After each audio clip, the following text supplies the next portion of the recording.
Hi friends, నేను మీ సాయి ప్రసన్నని. ముందుగా అందరికీ శ్రీరామనవమి శుభాకాంక్షలు అండి. సో శ్రీరామనవమి రోజు మనం తప్పకుండా రాముల వారికి పూజ అనేది చేసుకుంటాం కదండి. సో శ్రీరామనవమి రోజు ఇలా చేస్తే కనుక డబ్బులకి ఎలాంటి ఇబ్బంది ఉండదండి. స్వామివారికి ఎలా పూజ చేసుకోవాలి, ఏంటి, లక్ష్మీ కటాక్షం కలగాలంటే ఎలా చేయాలి, ఏంటి అనేది ఈ వీడియోలో తెలుసుకుందామండి. అంతకంటే ముందుగా మన ఛానల్ని ఎవరైనా ఫస్ట్ టైం చూస్తున్నట్లయితే ప్లీజ్ సబ్స్క్రైబ్ చేసుకోండి. ఇంట్లో డబ్బుకు లోటు ఉండకూడదని అందరూ అనుకుంటారు. అయితే మన పనులే ఆర్థిక పరిస్థితిని నిర్దేశిస్తాయని వాస్తుశాస్త్రం చెప్తుంది. కొంతమంది ఎంతో కష్టపడుతూ ఉంటారు, అయినా ఒక్క పైసా కూడా ఇంట్లో ఉండదు. ఇంట్లో ఎప్పుడూ డబ్బుకు లోటు ఉండకుండా గౌరవంగా బతకాలి అంటే లక్ష్మీదేవి కటాక్షం కావాలి. ఈ ఏడాది వచ్చే శ్రీరామనవమి రోజు ఇలా చేస్తే డబ్బుకి లోటు ఉండకుండా లక్ష్మీదేవి కటాక్షం లభిస్తుందని వాస్తుశాస్త్ర నిపుణులు చెప్తున్నారు. మరి ఏం చేయాలి, ఏం చేయకూడదో ఇప్పుడు తెలుసుకుందాము.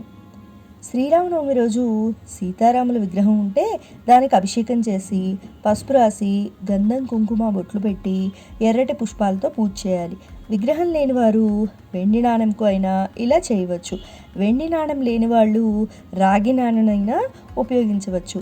అలాగే పైన చెప్పినవి ఏమీ లేని వాళ్ళు సీతారాముల ఫోటోకి గంధం కుంకుమ బొట్టు పెట్టి ఎర్రటి పుష్పాలతో పూజించాలి. ఆ తర్వాత ఇత్తడి లేదా వెండి కుందుల్లో నెయ్యితో దీపం వెలిగించాలి.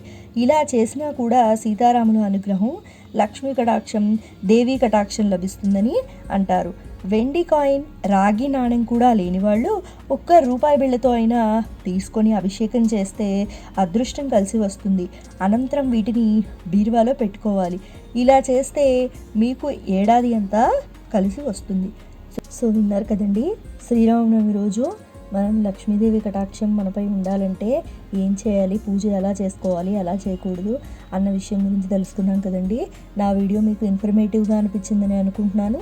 నా వీడియో మీకు ఇన్ఫర్మేటివ్గా అనిపిస్తే లైక్ చేయండి, షేర్ చేయండి. కొత్త వాళ్ళు మన ఛానల్ చూస్తున్నట్లయితే ప్లీజ్ సబ్స్క్రైబ్ చేసుకోండి. Thanks for watching.